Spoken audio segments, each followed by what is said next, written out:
Hello guys, friends and followers. Good day. For this video we have a customer from Kantuo di Balamban, Cebu, asking for help because of his phone.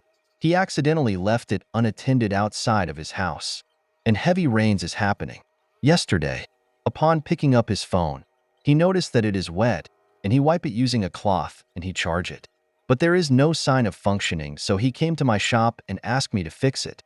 I checked it, and I found out that the motherboard is okay, and only the display of the phone is missing due to the duration and the water inside the phone. So I replaced the LCD since I have a stock of LCD replacement here at the shop.